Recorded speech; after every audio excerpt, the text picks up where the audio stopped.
the center of our world lies the Middle East, and at its very heart, the ancient land which is Iraq. Two great rivers span its length, the Tigris and Euphrates. In the plain, made rich and fertile by their waters, the earliest civilizations known to man were born. Out of this ancient heritage, the citizens of one of the world's youngest nations are building a new life and a modern state.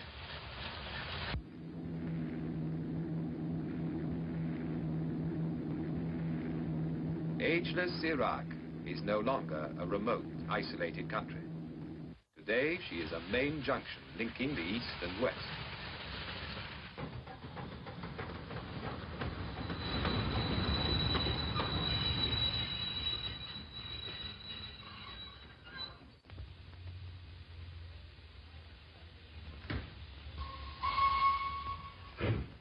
Her capital is Baghdad, a name that conjures up all the romance of Harun al-Rashid and the Arabian Nights of 1,000 years ago, when this was the fabulous capital of the Islamic world.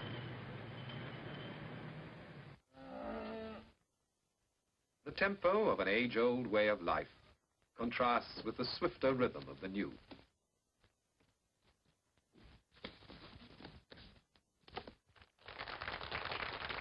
The 20th century has come to Baghdad, with steel and concrete, with shining cars and wide streets.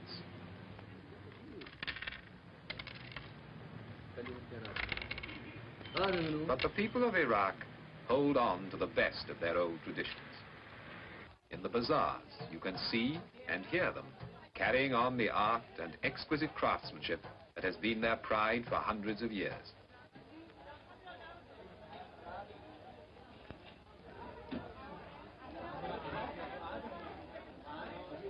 2,000 years before Christ, the world's first code of justice was laid down in the halls of Babylon. Today, in Baghdad, a modern police force upholds the laws of a sovereign state.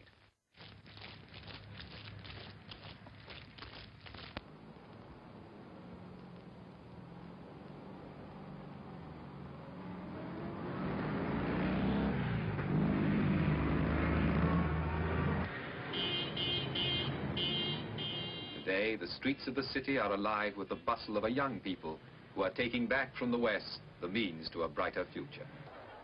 And in their enjoyment of sport, the same is true.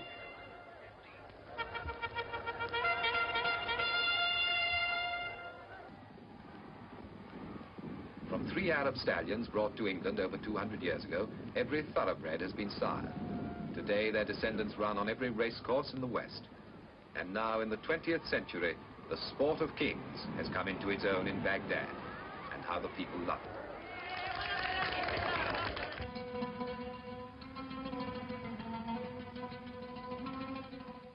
For the people of Iraq, the waters of the two great rivers, Tigris and Euphrates, are indeed the waters of life. All through history, this land has drawn its food, its whole existence, from these two waterways. Between the twin rivers, so legend says, was the world's first garden, the Garden of Eden. And here there is still the miracle of the water.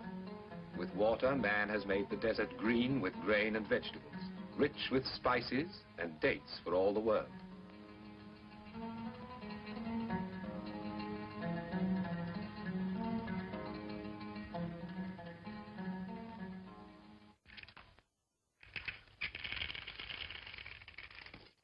Without the water of the two great rivers, and without the skill that makes them serve the land, much of Iraq would be a desert.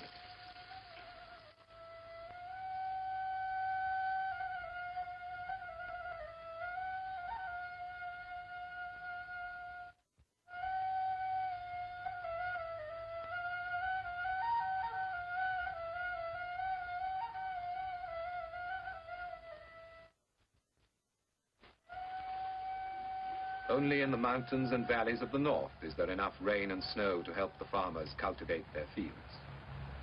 Here, the life of the Kurdish tribes, farmers and hunters all, still follows an age-old pattern set by the sun and the changing seasons. When you visit one of their villages, you begin to remember Jacob and his flocks, and Rebecca at the well.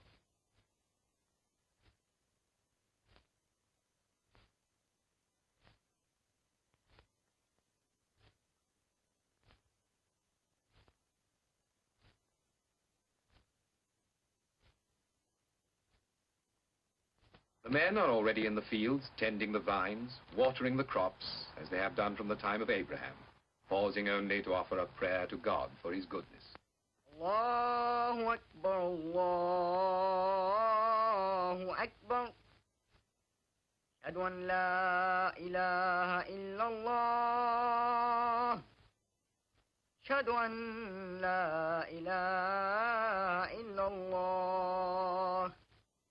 Ashhadu anna Muhammadan Rasulullah.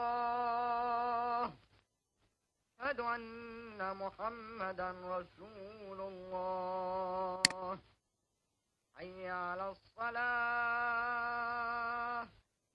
Hayya ala salah.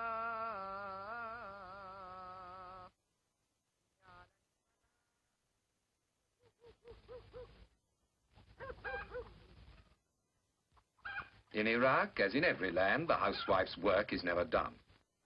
For their husbands, the day's work over, there is time to sip a glass of tea and talk of what the future holds in store for them and their children. But with the coming of spring and the sowing of the seed, all become young again and rejoice.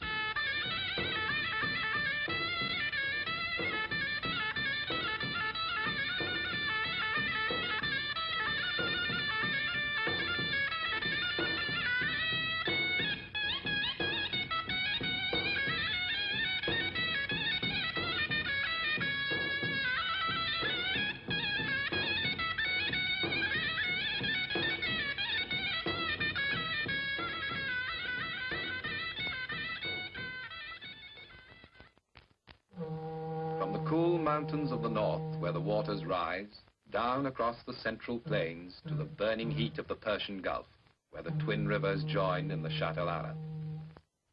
Here lies the great port of Basra, at the crossroads of the world's trade.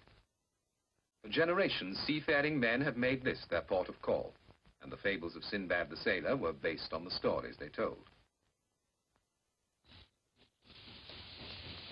Today, the modern port of Basra is Iraq's waterway to the world. Ships laden with the goods of the new age sail out from the Persian Gulf to the Indian Ocean and the Far Orient. And the skies over Basra are thronged with the traffic of the air.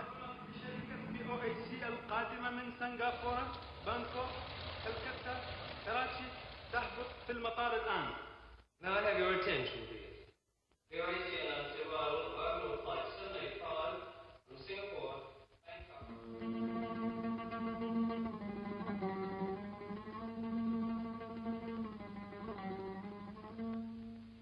And yet, within a few minutes flying time of Basra is a strangely different world.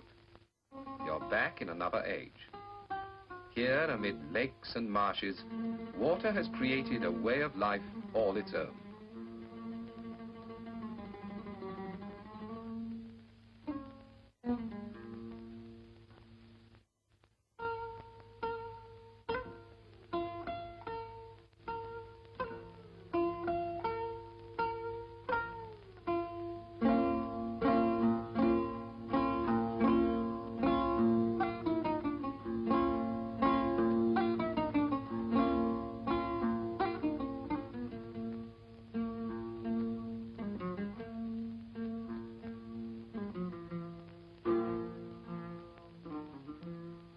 A way of life well suited to these strange surroundings, and at the same time a living reminder of that remote past when men settled by these waters to found the first great cities known to man.